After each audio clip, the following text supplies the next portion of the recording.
Tapi dari statementnya Pak Anies kan kelihatan bergembira dan menyambut baik dari usulan PKS ini. Jadi kami dari PKS mensyaratkan bahwa kader PKS harus diambil jadi wakil atau masuklah menjadi kader PKS. Ya, saya kira yang sudah clear dengan teman-teman Nasdem ya, Presiden PKS setelah mendapat keputusan dari pimpinan tingkat pusat, berkunjung langsung ke kantor Nasdem, bertemu langsung dengan Bang Surya Paloh. Apa yang disampaikan oleh PKS beberapa waktu lalu terkait dengan pasangan aman ini ternyata belum cukup aman. Dan kalau itu terjadi, kemungkinan Pilkada Jakarta nanti akan terjadi dalam 3 poros.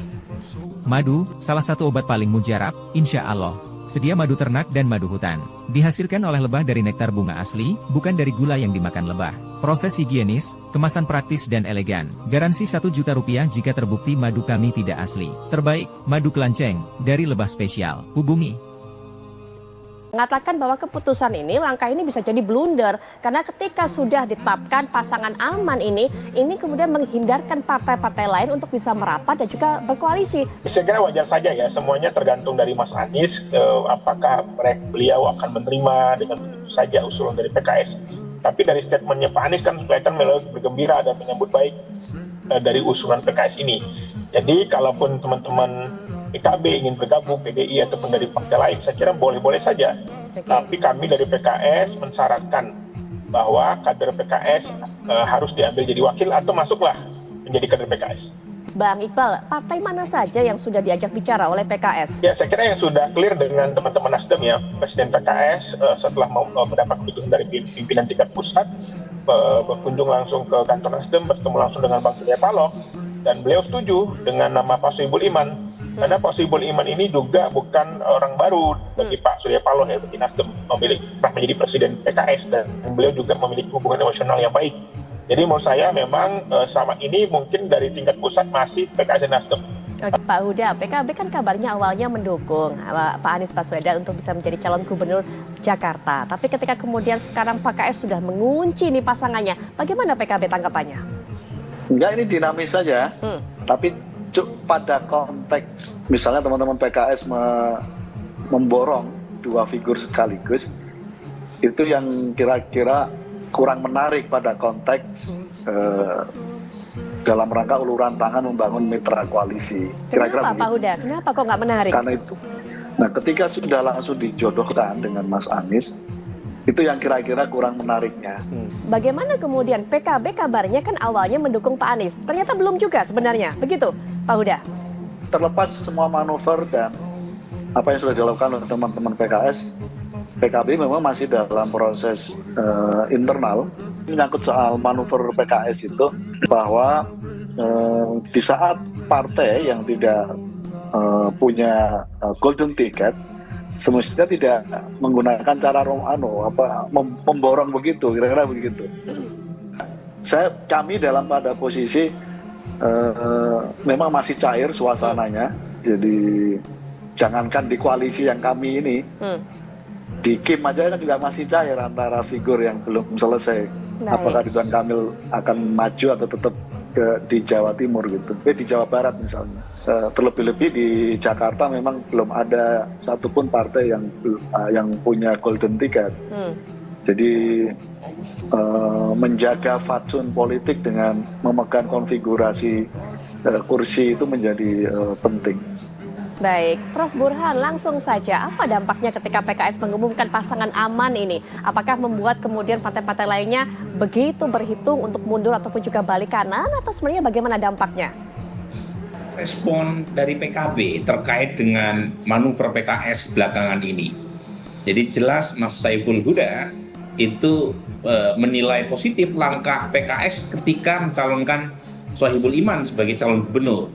Dan terkesan menyayangkan mengapa sikap politik tersebut dikoreksi terlalu cepat dengan mengusung pasangan baru di mana Mas Sohibul Iman diturunkan kelasnya dari cagup menjadi cawagup Anies Baswedan. Jadi ini menunjukkan sekali lagi betapa dinamika di tingkat elit itu sangat cair. Ya, Mas Saiful bahkan di sebuah media online mengatakan pengumuman Anies Sohibul Iman oleh PKS justru menutup pintu buat partai lain untuk bergabung.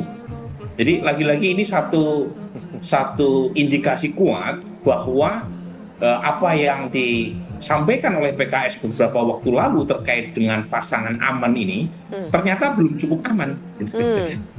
Pasangan aman yang belum cukup aman, terutama di tingkat elit juga di tingkat massa. Di tingkat elit karena bagaimanapun Nasdem meskipun dikutip memberikan dukungan pasangan aman ini, tetapi sampai sekarang kita belum mendengar statement Nasdem di tingkat publik.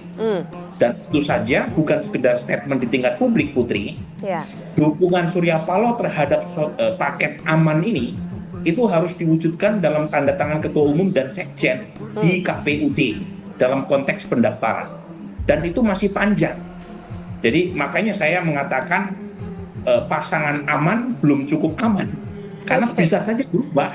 Karena proses politik di tingkat elit itu masih sangat dinamis, termasuk kemungkinan-kemungkinan lain seperti yang diutarakan oleh elit PD Perjuangan, yaitu munculnya Anies Sohibul Iman membuka skenario PD Perjuangan untuk menggandeng PKB.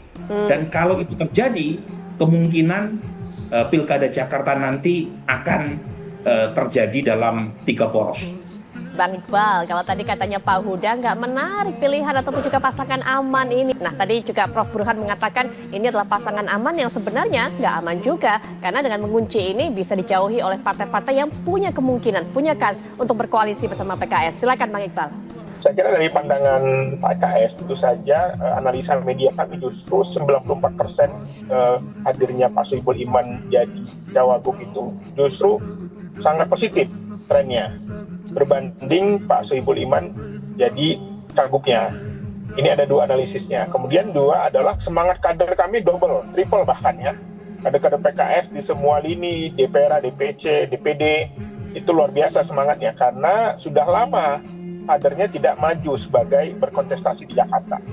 Karena PKS di Jakarta itu sudah menang bukan pertama kali di 2004. Di 2004 juga pernah menang dan kami juga nggak bisa berlayar. Dan hari ini tentu saja kami momen penting bagi PKS untuk bisa berlayar. Karena dalam tren pilkada PKS, di mana ketika calonnya maju, kadernya maju, maka energi kadernya akan lebih semangat, berlipat ganda. Jadi itu tren positifnya. Jadi kalau kita lihat analisanya, kita melihat bahwa kalau dari aspek media, ini positif. Demikian juga para relawan, tokoh-tokoh, ulama, ya, tokoh agama, itu menyampaikan apresiasi kepada kami bahwa ini adalah sikap yang arif dan bijaksana. PKS mau mundur selangkah, tetapi juga Pak Anies juga mengambil jalan tengah. Artinya sama-sama happy. Baik, kalau secara CV oke, secara visi misi oke, tapi apakah kemudian pasangan ini bisa menjadi magnet dari partai-partai lain untuk juga bisa berkoalisi? Karena kalau tadi katanya Prof. Burhan, memang Nasdem ini sudah memberikan dukungan, tapi kalau belum di atas kertas, kalau belum tanda tangan di KPUD, masih belum aman itu. Bagaimana upaya PKS untuk bisa mengamankan ini, Bang Iqbal? Ya, saya kira ini semuanya nanti berpulang kepada Mas Anies ya, sebagai pengantin dan Pak Sohibul Iman juga. Tapi dari hasil komunikasi kami, Nasdem dan PKS sudah cukup. Kalaupun nanti ada partai-partai lain yang mendukung, kami sangat welcome sekali, sangat bijaksana menerimanya dengan senang hati dan bergembira.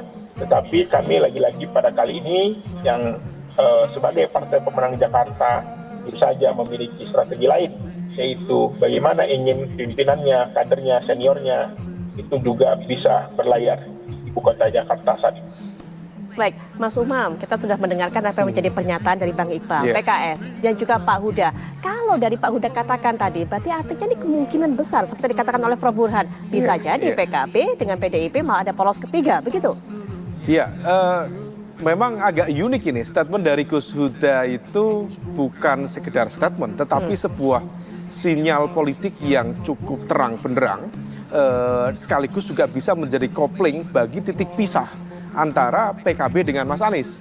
Karena ketika kemudian masih dibuka kuncinya, itu proses negosiasi dan kompromi masih terbuka. Dan rumus dalam koalisi ya umum, who gets what, siapa mendapatkan apa. Ketika kemudian skemanya sudah dikunci oleh PKS dengan skema aman, Anies dan juga Pak Sohibul Iman, maka kemudian porsi untuk PKB menjadi hilang. Maka itu yang kemudian bisa kita pahami mengapa kemudian Gus Huda dan teman-teman PKB mencoba untuk menarik diri dalam posisi yang netral lagi. Dan kenetralan dari PKB ini adalah sebuah ancang-ancang sekaligus juga pasang kuda-kuda untuk kemudian mencoba untuk melakukan penjajakan dengan kekuatan politik lain untuk menciptakan poros kekuatan koalisi baru. Dan betul kemungkinan lahirnya poros ketiga ini sangat memungkinkan.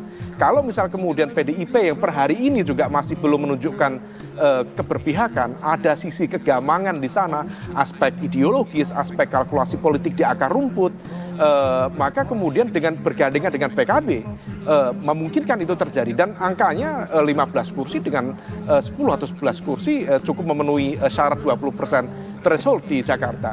Nah, oleh karena itu ini yang kemudian perlu diantisipasi betul, terutama oleh lingkaran Mas Anies.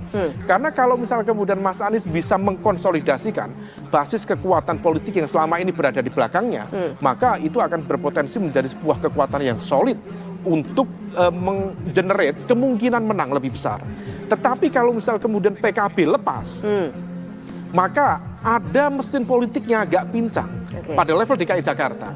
Nah, dan kalau misal kemudian betul tercipta 3 poros, let's say Kim 1 poros, kemudian Anies dengan PKS barangkali di backup oleh Nasdem di 1 poros, dan kemudian PKB berada di poros lain bersama PDIP misalnya, gayung bersambut di sana, salah satu yang diuntungkan adalah Kim. Karena keberpihakan dan pergeseran PKB itu akan berdampak pada melemahnya magnitude kekuatan dari Anies Baswedan itu sendiri. Meskipun ya tentu masing-masing memiliki captive market yang berbeda, memiliki basis pemilih loyal yang berbeda, tetapi inilah dinamika. Dan rumus dasar dalam koalisi sekali lagi, ketika distribusi politik dan juga kesejahteraan tidak merata, maka disitulah kemudian akan muncul faksionalisme dan perpecahan di dalam konteks kebersamaan berkoalisi. Nah,